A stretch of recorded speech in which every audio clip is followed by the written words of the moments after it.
बिस्मिल्लाहिर्रहमानिर्रहीम। अस्सलामुअलैकुम व्यूवर्स, आप देख रहे हैं इस्लाम फेम चैनल। व्यूवर्स, अस्सिरातुल मुस्तकीम सीरीज़ की 5 क्लास की इस्लामियात की बुक है, जिसकी तसनीफ़ व तरतीब में 3 शख्सियात शामिल हैं: सुमेरा अहमद, मौलाना अबू मोहम्मद मुशार और मौलाना अब्दुल माजिद। आज हम इस किताब का चैप्टर नंबर 4 पढ़ेंगे, जुमातुल मुबारक की फजीलत, और इसे समझेंगे। तो आइए चलिए स्टार्ट करते हैं। जुमा के लफ्ज़ी माना है जमा करने वाला, यानी जुमा का लिटरल मीनिंग है इकट्ठा करने वाला, जमा करने वाला। जुमे के दिन की बड़ी अहमियत व फजीलत है। वो किस तरह से है आगे बता रहे हैं। हज़रत आदम अलैहिस्सलाम को उसी दिन पैदा किया गया। नीज़ जुमा के दिन के बारे में हज़रत मोहम्मद रसूलुल्लाह सल्लल्लाहु अलैहि वसल्लम ने फरमाया, जुमा का दिन सय्यिदुल अय्याम है, यानी जुमा का दिन बाकी तमाम दिनों का सरदार है। और ये हदीस है सुनन इब्ने माजा की हदीस नंबर 1084। यानी जुमा का लफ्जी जो मीनिंग है वो है इकट्ठा करने वाला। और इस दिन की इस्लाम में बहुत ही फजीलत है, क्योंकि इसी ही दिन में हज़रत आदम अलैहिस्सलाम को पैदा किया गया, और ये दिन सय्यिदुल अय्याम कहलाता है। उसके बाद पॉइंट है नमाज जुमा। जुमा के दिन जोहर के वक्त में जो नमाज पढ़ी जाती है उसे नमाज जुमा कहते हैं। नमाज जुमा हर उस मुसलमान पर फर्ज है जिस पर नमाज फर्ज है, और इसका जिक्र सूरतुल जुमा की आयत नंबर 9 में आया है। इसका तर्जुमा, ए ईमान वालों, जब जुमा के लिए अजान दी जाए तो अल्लाह के जिक्र की तरफ जल्दी चल पड़ो। आगे आ रहा है, ये नमाज दरअसल नमाज जोहर के मुतबादल के तौर पर पढ़ी जाती है। मुतबादल यानी बदले में, यानी जब जोहर का वक्त होता है तो उस वक्त नमाज जोहर नहीं पढ़ी जाती, बल्कि नमाज जोहर की जगह पर नमाज जुमा पढ़ी जाती है। यानी नमाज जुमा पढ़ने के बाद नमाज जोहर पढ़ने की ज़रूरत नहीं होती। लेकिन जो लोग नमाज जुमा ना पढ़ सके और वक्त गुजर गया हो तो उन्हें चाहिए कि बाद में जुमा की नमाज की बजाय जोहर की नमाज अदा करें।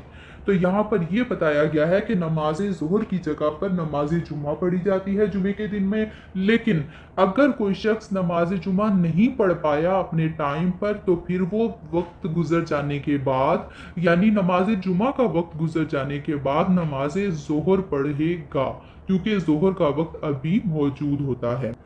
उसके बाद जुम्मा की नमाज के लिए अजान दी जाती है, जिसके बाद लोग मस्जिद में आना शुरू हो जाते हैं और इमाम या खतीब साहब लोगों को दीनी मसाइल बताते हैं। उसके बाद जुमे का खुतबा दिया जाता है। जुमा की अजान होती है और फिर इमाम साहिब या जो खतीब हैं, जो खुतबा देने वाले हैं, वो मसाइल कुछ बयान करते हैं। फिर उसके बाद जुमा का खुतबा दिया जाता है। खुतबे के बाद 2 रकात फर्ज नमाज जमात के साथ पढ़ी जाती हैं, जिसके बाद लोग इनफिरादी तौर पर बकाया नमाज अदा करते हैं। यानी जो जुमा की फर्ज रकात हैं वो यही 2 रकात हैं। उसके बाद 4 सुन्नत, 2 सुन्नत और 2 नफल लोग इनफिरादी तौर पर पढ़ते हैं, अपनी अपनी नमाज अलहदा तौर पर पढ़ते हैं। नमाज जुमा ना पढ़ने वालों के बारे में हज़रत मोहम्मद रसूलुल्लाह खातमुन नबीयीन सल्लल्लाहु अलैहि वसल्लम ने इरशाद फरमाया, जो शख्स बगैर किसी शरई उज़र के मुसलसल 3 जुमे छोड़ देता है तो अल्लाह ताला उसके दिल पर मोहर लगा देता है, अस्तगफिरुल्लाह। और ये हदीस जामे तिर्मिज़ी की हदीस नंबर 500 है। उसके बाद नमाज जुमा के अहकाम व आदाब बयान किए गए हैं।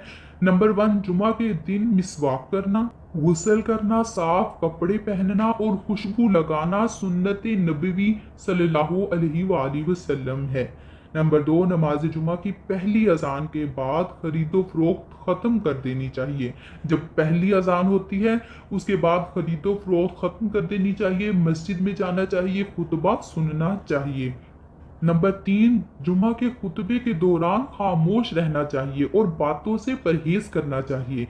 और इस खामोश रहने के बारे में एक हदीस है। हजरत मोहम्मद रसूलुल्लाह खातमुन नबीयीन सल्लल्लाहु अलैहि वसल्लम ने फरमाया, जब इमाम खुतबा दे रहा हो और तू अपने पास वाले आदमी से ये कहे कि तू चुप रह, तो तूने भी गलत हरकत की। और ये हदीस सही बुखारी की हदीस नंबर 934 है। यानी अगर खुतबा के दौरान कोई शख्स दूसरे को चुप भी करवा रहा हो तो ये भी जायज नहीं है, उसे इस पर भी गुनाह होगा। नंबर 4 है, जुमा के लिए जब मस्जिद में जाएं तो जहां जगह मिले बैठ जाना चाहिए, गर्दनें ना फैलाएं और ना ही किसी को उठाकर उसकी जगह पर बैठें।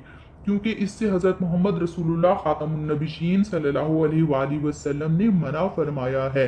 गर्दनें फलांगना इस तरह से कि एक शख्स अगर बाद में आता है और पहले लोग बैठे हुए हैं तो वो आकर उनको साइड पर करके उनके ऊपर से फलांग कर फिर आगे ना जाए, कि ये जायज़ नहीं है। और किसी को उठाकर उसकी जगह पर बैठना तो आम हालात में भी ये चीज़ें जायज़ नहीं है, इससे मना फरमाया गया है।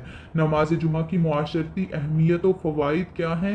नमाज जुमा जामे मस्जिद में अदा की जाती है, जहाँ मुसलमान किसी रंगो नस्ल या मालो दौलत की तफरीक के बगैर इकट्ठे नमाज अदा करते हैं। तफरीक कहते हैं फ़र्क करने को, यानी जब लोग मस्जिद में नमाज अदा करने जाते हैं तो वो ज़ात पात और अमीर गरीब का फ़र्क किए बगैर वहाँ पर इकट्ठे नमाज अदा करते हैं। इससे आपस में भाईचारे और इस्लामी इत्तेहाद को फ़रोग़ मिलता है, यानी इस्लामी इत्तेहाद मज़ीद बढ़ता है और मुसलमान एक दूसरे के हालात से आगाही हासिल करते हैं, ख़बरदार होते हैं।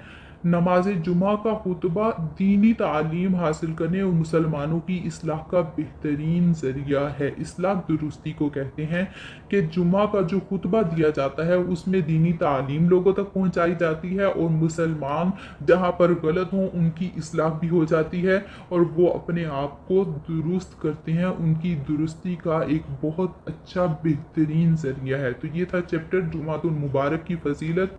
इसके बाद नेक्स्ट वीडियो में हम इसकी एक्सरसाइज को डिस्कस करेंगे। तब तक के लिए अल्लाह हाफिज़, मिलते हैं नेक्स्ट वीडियो में।